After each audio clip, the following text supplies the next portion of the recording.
दोस्तों, आप लोगों को पिछले वीडियो में सॉलिड, लिक्विड और गैस के बारे में बताए थे। सॉलिड्स क्या होते हैं, लिक्विड्स क्या होते हैं और गैस क्या होते हैं, इसकी कुछ प्रॉपर्टीज ही बताए थे। उसी प्रॉपर्टीज के आधार पे कुछ इसके आगे भी बताने जा रहे हैं। सबसे पहले सॉलिड्स लिखा हुआ आप देख रहे हैं। सॉलिड्स क्या होते हैं? In solid the particles are closely packed but liquids and gas are not closely packed. अब देखिए, मैं क्लोजली पैक्ड के बारे में आपको बताना चाह रहे हैं। क्लोजली पैक्ड होते हैं क्या? आप सिंपल सा कोई भी सॉलिड चीज़ देखते होंगे, उसे तोड़ना या किसी उसे टफ हो जाते हैं, बट लिक्विड चीज़ को बिना टूटे ही ऑलरेडी टूट जाते हैं। गैस को तब पता नहीं, तोड़ने की कोई ज़रूरत ही नहीं पड़ती, ऑलरेडी बहुत। क्यों होती है इसके होने का मेन रीज़न है उसके intermolecular distance and intermolecular force, जो पिछली वीडियो में बताए थे।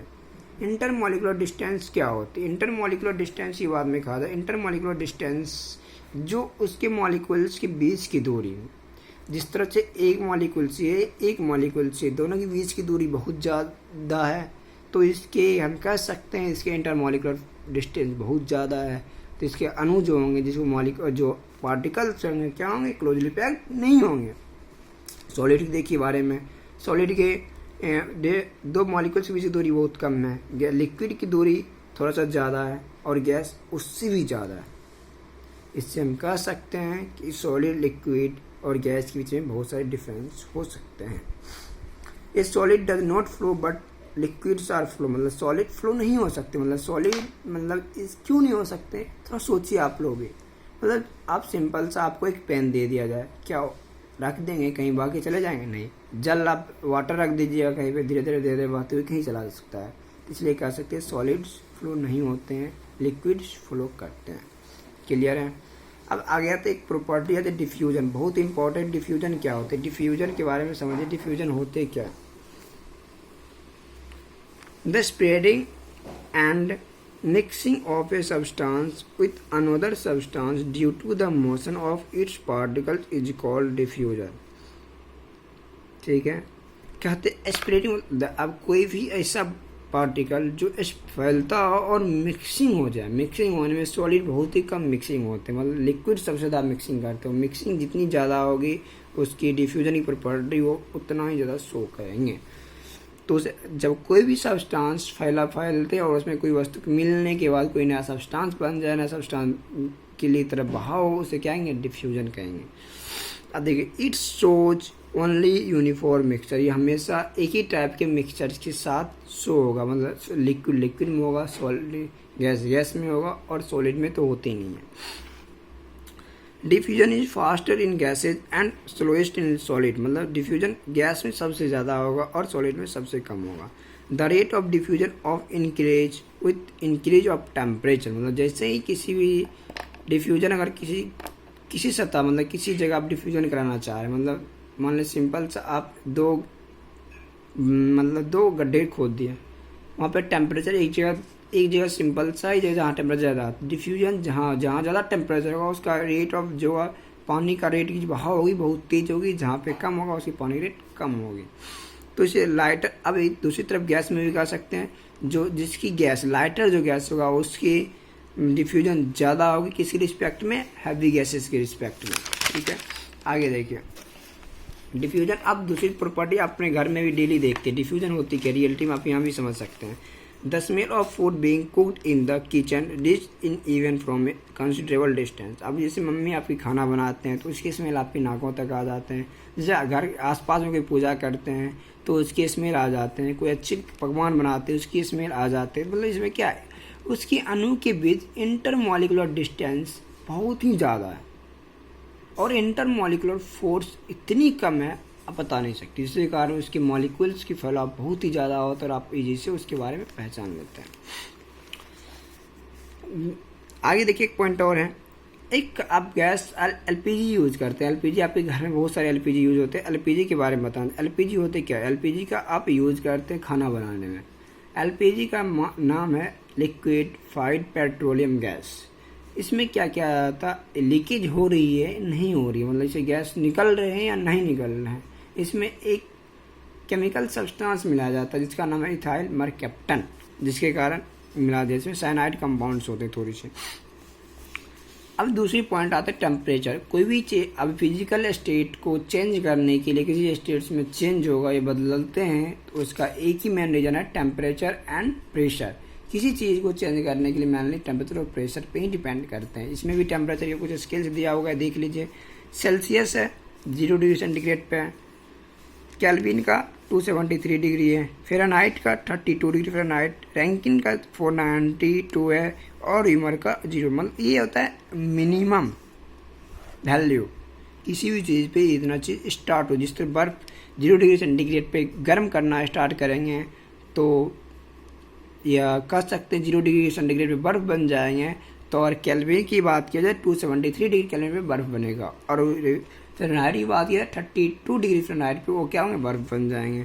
492 डिग्री रैंकिंग पे वो क्या होंगे, बर्फ़ बनेंगे, और 0 डिग्री रीमर पे वो बर्फ़ बनेंगे। और मैक्सिमम क्या जब बॉइलिंग होगा कितना होगी, मतलब बॉइलिंग पॉइंट कितना चाहिए बर्फ़, जिस तरह 100 डिग्री सेंटीग्रेड होता है उस तरह केल्विन 373 डिग्री केल्विन होगा, और 212 डिग्री मतलब 212 डिग्री फ़ारेनहाइट पे होंगे, 672 डिग्री रीमर होंगे, और 80 डिग्री 672 डिग्री रैंकिंग होगा और 80 डिग्री रीमर पे होंगे। आपके 9th में 2 क्वेश्चन यहाँ से क्वेश्चन पूछता है केल्विन स्केल को सेल्सियस में कन्वर्ट करने के लिए, सेल्सियस को केल्विन में कन्वर्ट करने के लिए। देखिए केल्विन स्केल को सेल्सियस प्लस 273 डिग्री पे ऐड करेंगे तो केल्विन में स्केल में कन्वर्ट हो जाएंगे। और जैसे मान लिया जाए 50 डिग्री सेंटीग्रेड दिया हुआ, इसे क्या कन्वर्ट करना केल्विन में, तो क्या लिखेंगे, केल्विन स्केल इजिकल टू क्या लिखेंगे, 50 प्लस 273 इजिकल टू कितना हो जाएंगे, 323 डिग्री केल्विन के रूप में कन्वर्ट हो जाएंगे। इस टाइप से आप निकाल सकते हैं। अगर सेल्सियस निकालना हो केल्विन मैंने 273 कर देंगे तो आप सकते हैं। चेंज ऑफ स्टेट्स मतलब किसी भी चेंज कैसे होगा, मतलब किसी अवस्था में किसी पदार्थ की कौन सी अवस्था किस में चेंज होगा, क्यों होगी।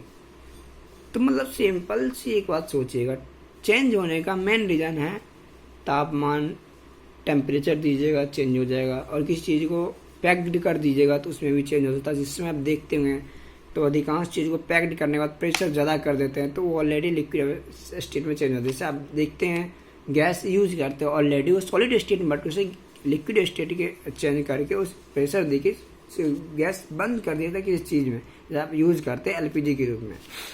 अब effect of change of temperature, सबसे पहला पॉइंट है मेल्टिंग पॉइंट, जिसे आप कहते हैं गलनांक। जब कोई वस्तु जिस चीज़ पे गलना स्टार्ट करते हैं, the process in which A solid substance change into liquid, मतलब जब किसी भी वस्तु को, जब किसी भी पार्टिकल्स को गर्म करना स्टार्ट करें तो सॉलिड से लिक्विड में कन्वर्ट हो जाएंगे। मतलब सॉलिड से लिक्विड होने की प्रोसेस जब शुरू होती है उसे क्या कहते हैं, मेल्टिंग पॉइंट। वैसी प्रक्रिया जिसमें ठोस को गर्म करने पे द्रव अवस्था में परिवर्तित हो जाए, मतलब परिवर्तित होना शुरू होते हैं या परिवर्तित लास्ट हो जाते हैं, परिवर्तित होना शुरू ही होते हैं, उसे क्या बोलेंगे, गलनांक कहते हैं। जैसे आइस का 0 डिग्री सेंटीग्रेड पे होगा, बताया था उसी पे 273 डिग्री फ़ारेनहाइट होगा, 32 डिग्री फ़ारेनहाइट होगा, 492 रैंकिंग होगा और 0 डिग्री रीमर होगा। आयरन की बात है, आयरन 1535 डिग्री सेंटीग्रेड पे क्या करते हैं, वो पिघलना स्टार्ट करते हैं, और इससे ज़्यादा टेम्परेचर मिलेगा तो वो अपने दूसरी स्टेट में चेंज कर सकते हैं। अब आगे देखिए, ये भी इंपॉर्टेंट था, melting point of solid is a measure of the force of attraction between particles. अब किसी भी चीज़ को किस तरह मेजर करेंगे, कितना फोर्स ऑफ अट्रैक्शन, मतलब अब कोई भी पार्टिकल से सॉलिड होगा तो उससे जितनी भी उसके मतलब पार्टिकल्स के बीच में जितनी उसकी फोर्स ऑफ अट्रैक्शन जितनी ज़्यादा होगा उसकी मेल्टिंग पॉइंट उतनी ज़्यादा होगी कि उसके तोड़ने में, मतलब सिंपल से कह सकते हैं आपके 2 दोस्त हैं, अब मूवी में देखते हैं विलन और हीरो के बारे में, दोनों के बीच फाइटिंग बहुत तेज होती है, मतलब विलन परास्त हो जाते हैं, मतलब उसके पास कैपेसिटी कम हो जाती है, इसका लोग परास्त हो जाते हैं। तो हम सिंपल से दूसरी उदाहरण कर सकते हैं, मतलब जो जितनी ताकतवर होगा उसकी मेल्टिंग पॉइंट उतनी ज़्यादा होगी, मतलब ताकत मतलब उसके इंटरमॉलिक्यूलर फोर्स ऑफ अट्रैक्शन जितनी ज़्यादा होगी। दूसरी पॉइंट ये भी कह सकते हैं जिसका इंटरमॉलिक्यूलर डिस्टेंस जितनी कम होगी वो उसकी मेल्टिंग पॉइंट उतनी ही ज़्यादा होगी। क्लियर है? अगर कोई डाउट तो बता दीजिएगा यहाँ पे। एक पॉइंट और देखिए, लिक्विड ऑफ गैस। अब लिक्विड से गैस में क्या कन्वर्ट होगा, इसे ही कहते हैं boiling. The process in which a liquid substance change into A gas rapidly on heating is called boiling. मतलब जब भी लिक्विड को गर्म करते हैं और गैस अवस्था में आना स्टार्ट हो जाते हैं, शुरू हो जाते हैं, उसे ही कहते हैं बॉयलिंग। जैसे वाटर को 100 डिग्री सेंटीग्रेड गर्म करेंगे तो ये क्या इसमें आ जाएगा, गैस के रूप में परिवर्तित हो जाते हैं, वाष्प बन जाते हैं, वेपर बन जाते हैं। अब यहाँ छोटी सी एक कहानी स्टोरी है, इस स्टोरी को समझिएगा तो पूरी आपका कहानी स्टार्ट खत्म हो जाएगी। अगर सॉलिड को गर्म किए, मेल्टिंग किए तो लिक्विड में आ जाएंगे, लिक्विड को मेल्टिंग किए तो गैस में आ जाएंगे। दूसरी पॉइंट, अब एक पॉइंट और देखिए, सॉलिड को गर्म करते हैं, जैसे हीट करिएगा गैस में आ जाएंगे, उसे कहते हैं सब्लिमेशन। क्या कहते हैं उसे, सब्लिमेशन। इसका आप कपूर, इसको आप उदाहरण आपका अच्छा है, इसे नेप्थलीन भी कहा जाता है, नेप्थलीन कपूर जिसे बोलते हैं। अब दूसरी पॉइंट, गैस को अगर ठंडा करेंगे, गैस को और कंडेंसेशन करेंगे, संघनन करेंगे तो लिक्विड में आ जाएगा। अब सिंपल सा देखते, जब आप पानी गर्म करते उसके ऊपर बर्तन रख देते तो पानी की बूंदे आ जाते, उसे कहते हैं संघनन। अगर लिक्विड को फिर से में ठंडा करेंगे, फ्रीजिंग करेंगे, उस प्रोसेस जब ठंडा करने का प्रोसेस होता है फ्रीजिंग कहा जाता है। जब ठंडा करेंगे तो सॉलिड में कन्वर्ट होगा, उसे कहते हैं फ्रीजिंग कहा जाता है। क्लियर है, इसे थोड़ा सा अच्छे से देखिए, 2-3 बार समझ में आ जाएगा। अब एक पॉइंट आता है लेटेंट हीट। लेटेंट हीट क्या था, मतलब गुप्त उष्मा। गुप्त उष्मा कहा था सिंपल, जिस कोई वस्तु में लिखा था, किसी भी वस्तु में उष्मा दिया जाए तो वो वस्तु अपनी अवस्था में परिवर्तित करता है, मतलब अपनी अवस्था में जो है उस दूसरी अवस्था में परिवर्तित करते हैं, उसे कहते हैं latent heat. The heat energy which has to be supplied to change the state of substance, मतलब कोई वस्तु को जब हीट दिया जाए, हीट देते हैं तो अपनी अवस्था में चेंजिंग करते हैं, जो चेंज के बदलाव आते हैं उस चेंजिंग को ही लेटेंट हीट कहा जाता है। Latent heat does not rise the temperature, latent heat से टेम्परेचर राइज नहीं होते, उस सब्सटेंस का टेम्परेचर राइज होती है। सब्सटेंस में हीट कर रहे हैं, उसकी अणु में डिफरेंट आते हैं, उसकी अणु टूटना स्टार्ट करते हैं। जितना टेम्परेचर दीजिएगा वो जितनी डिग्री कन्वर्ट हो, जितने सेंटीग्रेड, जितना उसकी अणु में टूटने की स्थिति होगी, उसे लेटेंट हीट कहा जाता है। अब देखिए, लेटेंट हीट 2 टाइप्स होते हैं, latent heat of fusion, latent heat of vaporisation. ये दोनों इंपॉर्टेंट है, दोनों को डिफिनेशन बता रहा हूँ।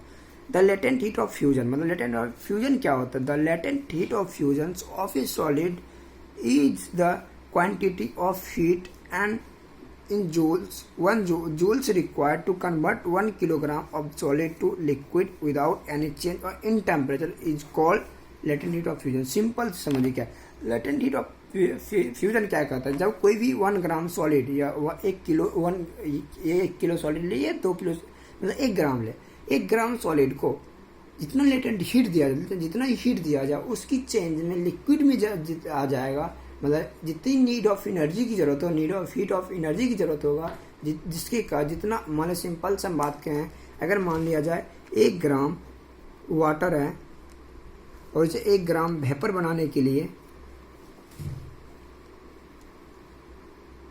जितनी हीट ऑफ एनर्जी की जरूरत होगी, उससे ही क्या कहेंगे, लेटेंट हीट ऑफ फ्यूजन। और लेटेंट हीट ऑफ उसी टाइप का, the latent heat of vaporisation of liquid is the quantity of heat in joules required to convert 1 kg liquid to vapour gas. मतलब सिंपल से वही कर सकते हैं, किसी वस्तु को किसी भी टेम्परेचर को, सिंपल सी बात आप ये कह सकते हैं, जब कोई भी टेम्परेचर पे 1 डिग्री सेंटीग्रेड बढ़ाने के लिए, मतलब एक टेम्परेचर बढ़ाने के लिए जितनी हीट ऑफ एनर्जी की जरूरत होगी, उसे latent heat of fusion he latent heat of vaporisation कहा जा सकता है। अब एक चीज़ और, आपका एक पॉइंट यहाँ पे भी होगा, लास्ट टॉपिक है, थोड़ा सा और देख लीजिए, थोड़ा वीडियो लंबा हो जा रहा है। फैक्टर इफेक्टिंग इवेपोराइजेशन, ऑक्सीकरण को प्रभावित करने वाले कौन कौन से कारण हैं। सबसे पहला टेम्परेचर है, दूसरा सरफेस एरिया है, तीसरा ह्यूमिडिटी है और चौथा पॉइंट स्प्रिंग। टेम्परेचर मतलब आप तापमान के बारे में समझेंगे, सरफेस एरिया जिसका जितना ज़्यादा होगा उसकी वेपोराइजेशन मतलब ऑक्सीकरण उतनी ही ज़्यादा होगा। ह्यूमिडिटी जिसका जितना ज़्यादा होगा वेपोराइजेशन उतनी उसकी कम होगी। वाइंड स्पीड, हवा की स्पीड जितनी ही ज़्यादा होगा उसका वेपोराइजेशन उतनी ही ज़्यादा होगा। मतलब हम सिंपल से कह सकते हैं।